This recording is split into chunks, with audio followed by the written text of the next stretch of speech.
Hey, what's up everyone? It's been quite a while and I've actually been getting a couple of questions asking about general advice and pointers for what to expect for the first couple of months coming over to Japan as an LT. And so I thought, I'll put together a video, just throw it out there for anybody who wants to see. And this is just some input from me as well as a couple of LTs about what to expect and just some general advice about how to handle the first couple of months of being an LT in Japan. So what I did was to break down the advice into 4 different categories: finances, work life, daily life, and just general advice that kind of doesn't fit anywhere but fits everywhere at the same time, if that makes sense. So first up, let's dig into finances. Money. This is won, not yen. I don't know why I'm using one instead, but one is so pretty though. Look at it, it's like blue, green, and yellow. So the first thing I want to talk about with finances, if you're coming to Japan and you think you have enough money, you probably don't have enough money. Reason being, your first month here can be super expensive. Going from cost of housing where you have to pay for key money as well as maybe 1 or 2 months rent. Some LTs get subsidized housing, but most of us that's generally not the case. And then you also have to pay for your internet, you have to pay to set up your phone. And then if you're one of those LTs who unfortunately didn't get a bunch of furniture and such from your predecessor, then yeah, you have to pay for stuff like that as well. My next bit of advice is to not go crazy buying a bunch of things the first couple of months you're here. Focus on the necessities. I know it's very tempting the first time in Japan. There are so many things you see that you maybe want to buy, but at least for the first couple of months, try to hold off and to just focus on the bare necessities. My next bit of advice regarding finances is to try and just keep a certain amount of money saved away. I know some people can be very tempted to spend all their money either drinking or traveling or whatever it is. But sometimes there are some emergencies that come up, especially for people who have cars. I've seen it happen time and time again, where something happens to the car and they have to put money into it. You never know. If possible, try to put away some money. Okay, so next we're getting into work life. And this is one very important thing. Don't expect your students to be good at English. Many people come here and expect that students are going to be amazing at English or very willing to learn English and stuff like that. This isn't the case. Here in Japan, a lot of kids aren't great at English. A lot of them don't care about English. But it's up to you to try and at least make classes a bit tolerable and fun for them. Regardless, for any of you who are coming over here thinking, oh, your kids are going to be super amazing at English, just get rid of that thought from your mind now. Yes, sometimes there are some kids who are pretty good at English and are genuinely interested in learning it, but for the most case, a lot of students could care less. A lot of these kids will just look at it and be like, I'm Japanese, why do I need to speak English? But don't make it tire you out or anything. Just try to make classes fun and if possible, create an interest in English. This is your job. Next up, having some pocket pick games such as Fruit Basket, Simon Says, What Time Is It, Mr. Wolf, Red Light, Green Light. Having small games that you can pull out at a moment's notice just to play with the kids and maybe use it to teach a certain grammar point or something is super helpful, and the kids generally enjoy them a lot. If there are any unique games from your country that you can bring over and show to them, do that. They will love it, I promise you. Next up, learn rock, paper, scissors. And it is rock, paper, scissors, not rock, scissors, paper. None of this foolishness. Get rid of that out the way. But no, seriously speaking, rock, paper, scissors, or janken as it's known in Japan, is super popular. You play it with the kids a lot, and even adults use this to decide things. I remember one of my friends went to do a driving test and he didn't know who would go first. Grown adults use janken to decide the order of who would do their driving test. You go, Japan. You go. Niggas up, beat them drinking, bro. This is still sealed. I don't even know what the... So next up is drinking parties, or nomikai as they're known in Japan, which are super popular. Some of you may have heard about them. They are a great way to get to know and bond with your coworkers outside of work. And a lot of people will actually open up to you more at these drinking parties. So yes, for the most part, a lot of these drinking parties aren't mandatory, but I encourage you, if possible, to go to them. Not all of them. I don't even go to all of them. But there are certain ones that are really important to go to, such as a welcome one for a new teacher, especially if it's a principal, and the end of year party. Those are generally mandatory and it'll look pretty bad if you don't go. So something to remember is that it's not mandatory to drink at drinking parties. Yes, some teachers will love it if you drink together with them, but it's not 100% necessary. Next up, some students will ask you smart-ass questions. don't be afraid to give them a smart ass answer. Sensei, 彼女何人いますか？俺？まあ、7人ですね。嘘 ?7 人ですか？7人ですよ。毎日別の彼女と遊ぶ。ほら、日曜日はさつき、月曜日はさっき、火曜日はまこと、水曜日はジュリー、木曜日はあやね、金曜日はかすみ、土曜日はメリーだよ。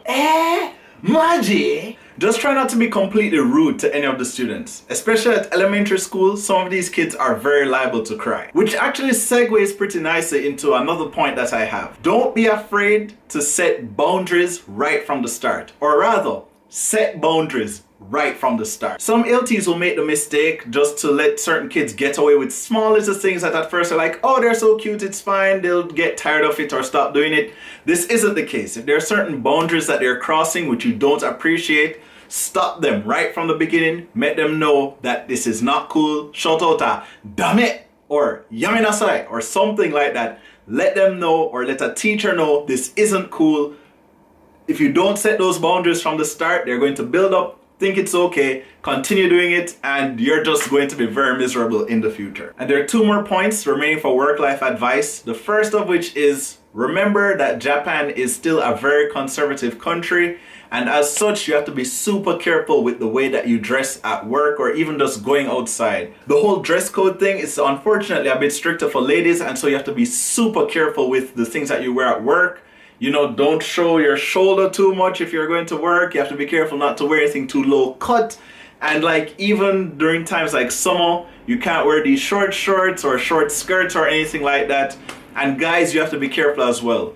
If anything, double check with your predecessor or even other teachers at school what is cool to wear, what isn't cool to wear, when you should wear certain things, because at certain times of year, you have to switch over to the type of clothes that you wear. For example, moving from summer into autumn or winter, you can't wear like short sleeve anymore, which is cool biz. You have to switch to long sleeve. These are important things to know.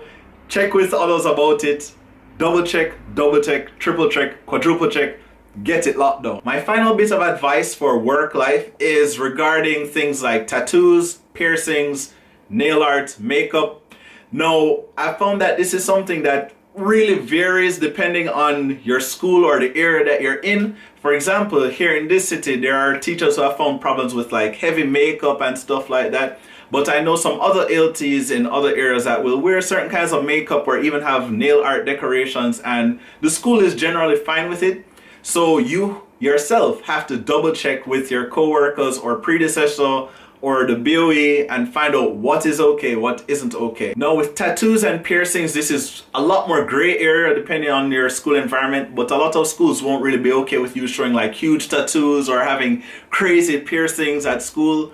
I guess maybe they worry about students following in your footsteps or something, I don't know. But please be super careful and mindful about these things. Okay, so next up is daily life in Japan. First up, be aware of, learn, and try to adapt to the cultural differences between Japan and your own home country. Now I know that sometimes this is a really difficult thing for some people to do. Trust me, there are certain things that happen in Japan where I'm just like, why do you do this? It doesn't make sense. But it's much easier to do this. And fact of the matter is, it's just the way the society is. Sure, there are certain things that are slowly changing over time, but for a more peaceful life, and I mean, you've come all the way here to live in their country and to be a part of their society, and you don't want to be disrespectful to them. So as much as possible, try to adapt to the way their culture works and the small things that they do here versus how you do it back in your own home country. Now, this follows up into my next point.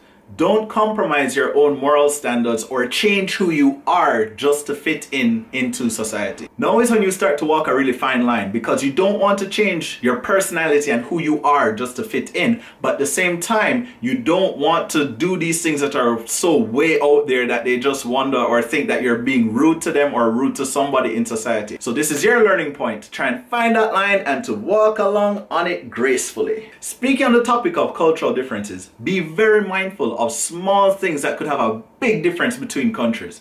For example, back in Jamaica, America and such, you could go boo and go like this and it'd be fine, right?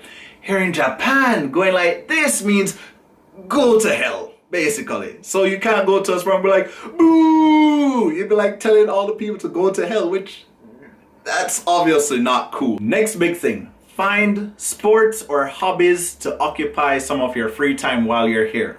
When you're here, sometimes, you could get homesick or something, and having your hobbies to occupy your time or something that makes you feel like you fit in or so is really important to just staying calm and being able to cope. Basically, cope with being in a completely different country. Also, just having some people here that you can trust and talk with or even just hang out with sometimes, I've found to be super helpful. I have a group of people here that I go to the gym with sometimes, I play basketball with, and it's been super helpful helping me to just balance out myself, even though I like being in my apartment so much. Another big point is you don't always have to say yes. Got that? You don't always have to say yes. Now, I know there are lots of people have given advice online saying, just say yes to whatever it is. Most times somebody asks you something, just say yes. This isn't the case. If there's something you don't want to do, you're not interested in, don't be afraid to sometimes say no, right? But I think the thing is finding a balance where you don't always say no to people, because then you might get kind of outcast or like, okay, this person isn't interested in doing anything with us or whatever. But you don't always have to say yes. It's not necessary. Next thing, don't be afraid to try new things, especially foods while here in Japan. Japan has a ton of delicious cuisine. Some of them rub me the wrong way, like natto, and I actually don't like sushi that much. But that's just because of the texture of the raw fish. I will eat it, like I can eat it. I just don't necessarily prefer eating it if I can avoid it. But that's the thing, I've tried it and now I know. So don't be afraid to try new things. Of course, for anybody who has their own dietary restrictions, I'm not telling you to go out there and try to be like, you're a vegetarian. Go try some Japanese meat. You'll love it. No, that's not what I'm saying.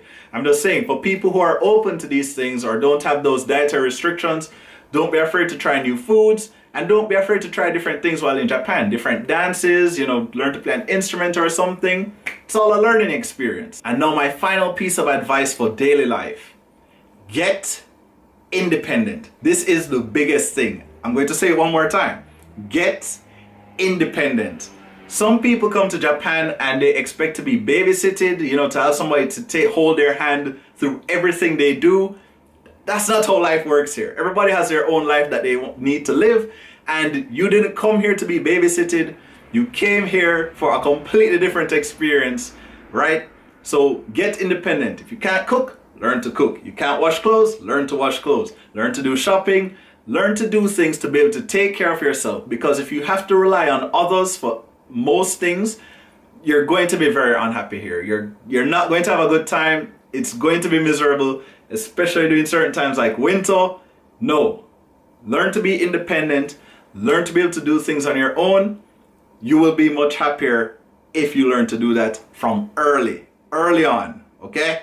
Got it? Be independent. Boom. Alright, time for some general advice. Damn, I'm so sorry this video has been so long. Peace. First up, learn to use Amazon Japan. It can be a lifesaver. Some things will cost way more in the store than it does on Amazon Japan, and Amazon Japan is super convenient. A lot of things you can do cash on delivery, or you can pay at the convenience store, and there is a huge variety of things available on Amazon Japan.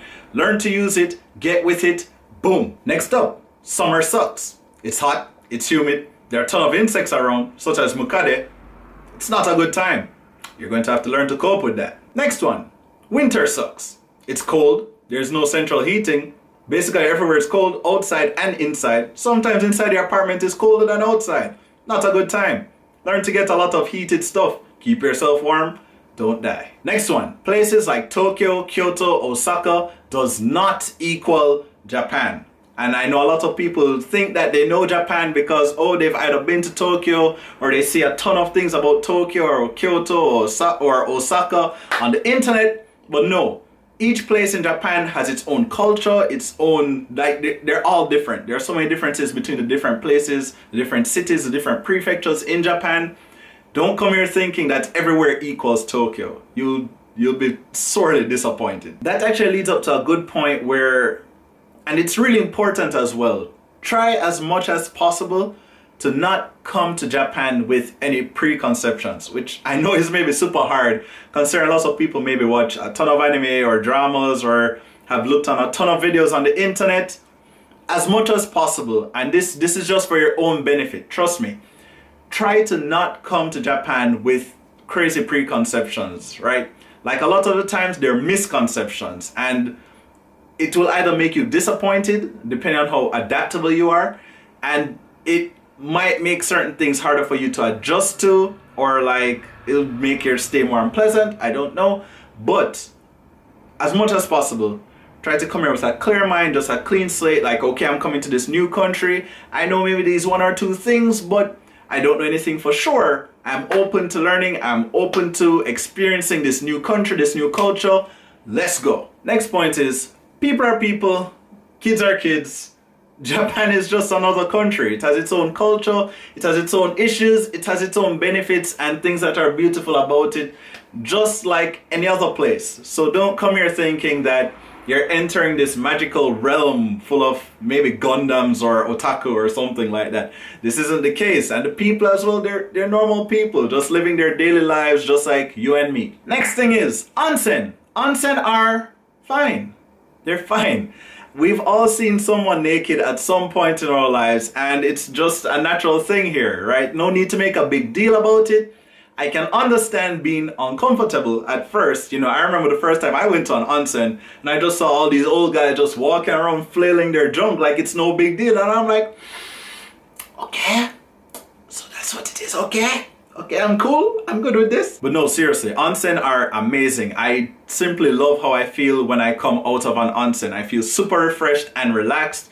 And though I don't go to onsen as much as other people, it's a great experience. If you come here, make sure you try out onsen. People with tattoos, remember what I said earlier, be super mindful. Some onsens don't allow people with tattoos into them, but there are places that will allow it. Try to find those places, experience onsen. It's amazing. And now my last piece of sage advice.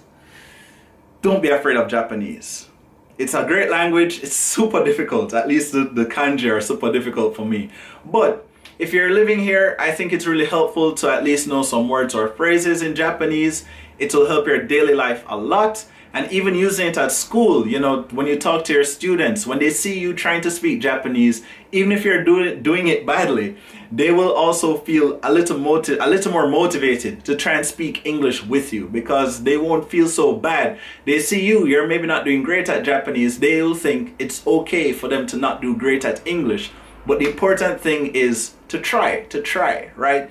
And for you as an LT living here in Japan, just knowing certain Japanese things and being able to interact with some of the people around you with certain small words, it will make your time here so much more pleasant. So much more pleasant. And honestly, there are so many interesting interactions to be had here with Japanese people. I've had a ton of random interactions with just random people, which is one of the things I love about living in this small city. And it's been amazing. It's one of my favorite things to have happen. Of course, there are some days when I just don't want to talk to anybody, but generally, it's always been a great time for me, and it's one of the things that I really enjoy about being here. So yeah, I think that's about it. Yeah, actually, man, that was long, damn. But hopefully some of that at least will be useful to you. I mean, if there are any other questions, feel free to ask me. But for everybody who's coming here as an LT, welcome to Japan. Welcome to the start of something which could be pretty amazing. And I hope you have a great and amazing time. See you around.